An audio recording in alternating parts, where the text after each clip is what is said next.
স্বামী দিয়ে ফেলাইয়া এক লাখ নাস্তা খাইতেছো, কেমনে নামতাছে গলা দিয়ে আর কেমনে টাকলাই দিতেছো পরোটা আমারে ক।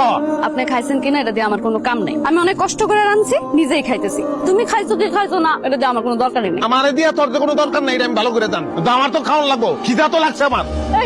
তুই তো ছোট বড় যা কইতে পারছ না, আমার কাছে খাওন যা গাইছস কে? ছোট বড় গিয়ে কো আমার কাছে স্বামী কিনে ফলাই গাইছস। ছোট বড় কাছে যা, ওর কাছে গিয়ে খাওন গাছা। তাহলে খাওয়ান আমারে দিবি না তুই? খাওন তো দূরের কথা, তোরে আমি এক ফোঁটা পানিও দিব না। না ছোট বড় কাছে যা।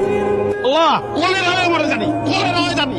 আরে আরে কি করো? ভাত খাচ্ছিস কে? তুই এখানে আমার লাগা ভাত রাখছো, এই লাগা ভাত খাইতে এই ভাত আমি তোমার জন্য রান্ধি নাই, ভাত আমি আমার জন্য রাঁধছি। তোমার জন্য কেন কইছে ভাত রাঁধছি? এই ভাত আমার ভাত আমি খাবো, যাও বাইরে। তোর ভাত তুই খাবি, তাহলে আমি খাবো কি? তুমি কি খাবে এটা তোমার বড় বড় চাইছি খাও। আমার পাতিলে তোমার জন্য কোনো খাওন নাই। ওই বড় বড় কাছে গেলে কয় ছোট বড় কাছে, ছোট বড় কাছে আইলে কয় বড় বড় কাছে যাও। আমি কি তাঁতের মাকু রে? তোকে কথা মতন খালি ডাইনে বামে দৌড়াবো? হ্যাঁ খাওয়া লাগবো না আমার, না খেয়ে বাঁচবো কেমন আমি? না বাসলে মরে যাও, তোমার বাঁচতে কইছে কেটা? বললে এক লাভি দেবো না, দুইটা লাভি দেবো। তোমার মতন স্বামী ঠাকুর আসছে, আমরা দুই সতী মিলে এক লগে বিধবা থাকবো, এটা অনেক ভালো। এই কথা আমি চাই, খাওয়ান তোর আছে আমার মরণ। ব্যবস্থা করতেছি, দাঁড়া, তুমি কই যাইতেছো? শেরওয়ানি কইরা? খাওয়ানোর ব্যবস্থা করতে চাই, শান্তির ব্যবস্থা করতে চাই। পয়লা তরে বিয়া করছিলাম, শান্তি পাওনা রাখায় দেশ নাই তুই, তারপরে এইটারে এটাও দেয় নাই। শান্তি কোন জায়গায় আছে ওইটা আমি রাজা ভালো করে জানি। শান্তির ব্যবস্থা করে তারপর ওই মালে কই তুই যেহেনে যেই অবস্থা আছো ওই অবস্থায় দৌড় স্টার্ট কর। আমি আমলকিতলায় আছি, তুই আয় আমার লগে দেখা করবি। দৌড় স্টার্ট কর জলদি, জরুরি কথা আছে। যদি মাইক হইতে না চাস তাহলে যায়।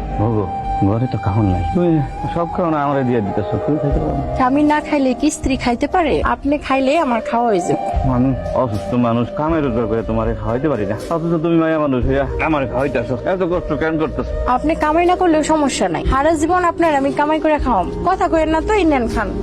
তুই দুইটা বউ, আমার টাকা পয়সার অভাব নাই, আমার খাওয়ান দিতেছে। হামিদের একটা মানুষ, টাকা নাই পয়সা নাই, গরিব অসুখটা রে, হার বউ নিজে না খেয়া মুখে খাওয়ান তুললে দে। আল্লাহ আল্লাহ সুখটা দিলা না, শান্তিটা দিলা। তুমি আবার বিয়ে করছো? কোন সমস্যা? তোমার লজ্জা করে না? শখ মেটে না বিয়ে করে? এত শখ তোমার? বিয়া তো শখে করি না, বিয়া করছি শান্তি পাওয়ার লেগে, সুখ পাওয়ার লেগে। পয়লা তোরে বিয়ে করছি, সুখ পাবো শান্তি পাবো এই আশা করে দেশ নাই। তারপর এইটারে আনছি, এইটারে কান পড়া দিয়ে ওর মাথাও তুই নষ্ট করছো। এই লেগে ওরে আস, ও একলা তোকে দুইটার মাথা নষ্ট করবো। বর্ধ ফ্যামিলি নেই, অনেক বর্ধ ফ্যামিলি নেই। তোরা জীবনে আমাদের যে পরিমাণ অবহেলা করছো, তুমি ভালো ইচ্ছা সেই অবহেলা পূরণ করে দেবো। কিন্তু ভালো পারবা না। দেখছো কি ভদ্র আচার ব্যবহার দেখছো? আজ থেকে তোর কাছে আমার কোনো দাবি দেওয়া নাই, কোনো চাহিদাই নাই। তোরা মুক্ত।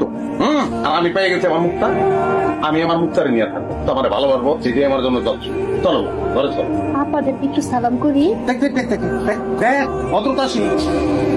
এই খবরদার, একদম আমার গয়নায় হাত দিবি না। এই গয়না আমার। কইলেই হইলো না, এই গয়না পরে কালকে আমার এই বাড়িতে বিয়ে করে আনছে, এই গয়না আমার। গয়না যদি তোমাকে হয় তাহলে আমি কি ভাইসা আসছি? আমার গয়না কই? আরে আল্লাহ রে, এই বাড়িতে সিল বইতে পারবো না। ক্যাস ক্যাস ক্যাস ক্যাস লাগিয়ে মুক্তা শোনা, তোমার না কইছি যে এগুলোর লাগে মিশবা না। তুমি ওর কাছে কি লেগে গেছো?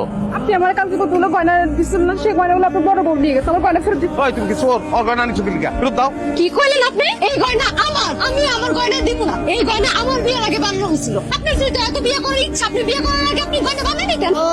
আমি সোনার খনি পাইছি তো গয়না, তিনটা বিয়া করছি এক সেট গয়না দিয়া। ওইটাই জীবনে যত বিয়ে করবো এই এক সেট গয়না দিয়ে বিয়ে করবো। যত বিয়ে করবেন মানে আপনি আমার কাছে না বিয়ে করবেন না? আরে শোনা, এটা তো আমি কোথার কথা কইছি পাগল, তোমার গয়না আমি বানাবো, ঠিক আছে? ও আচ্ছা, আপনি ওরে গয়না বানাই দিবেন, আমারে কি দিবেন? আমার গয়না কই? তুই কেডা? তোরে দিব কি লিখে? তুই আমার কথা শুনোস? তুই তো ওর কথা শুনোস? তুই তোর গুরু, হ্যাঁ? ওর কাছে যা, গয়না তোর কাছে চা। আপনি আমার সাথে ঘরে চলেন। চলো চলো। হো হো, ঘরে লয়ে যাও, লয়ে যাও, তারে সুখী করো। আমার গয়নাগুলো হাতায় নাও। আমি 2 নম্বরে কি করলাম? কি বলতে তুমি? 2 নম্বরে কি করছেন এখনো বুঝতেছেন না? বিয়ে করে নিয়ে আসার পরে আপনি আমার বলছেন জায়গা জমি লিখা দিবেন, স্বর্ণ গয়না আরো দিবেন। দেওয়ার তো কোনো নাম গন্ধ, যা দিচ্ছেন তা আবার আপনার বড় বউ নিয়ে গেছে। এখন আমি সংসার করবো কি নিয়ে? আমার মেয়ের সংসার করবা? হ্যাঁ, তোমার সঙ্গে কে আছে? তোমার স্বামী আছে, স্বামীর উপরে অলংকার হয়? হ্যাঁ, স্বামীর সঙ্গে থাকলে আর কাউরে দরকার আছে? দরকার আছে। আমি সতীন নিয়ে সংসার করতে পারবো না। আপনি ওগরে খেদানোর ব্যবস্থা করেন, আমি আপনার নিয়ে একলা থাকতে চাই। পাগল কইলেই কি খেদান যায়? হইব না। তুমি আর আমি সংসার করি, আমাকে ভালোবাসা দিকা ওরা হিংসায় জ্বলবো, তখন নিজের থেকে ওরা বাইরে দিবে। হবে না, আপনার সাথে সুখে শান্তিতে সংসার আমার হবে না। আগে ওগরে খেদান, তারপর। ওগো খেদানোর পরে তোমার লগে যে আমার সুখে শান্তিতে সংসার হইব তার গ্যারান্টি কি? অগর আইখা তোমার বিয়ে করছে, ওরা তো একবারও কয় নাই তোমার খেদাই দিতে। তুমি আইসাই অগো খেদাইতে চাইতেছো। আমার কাছে তো অগো দুইটার চেয়ে তোমার ডেঞ্জারাস মনে হইতেছে।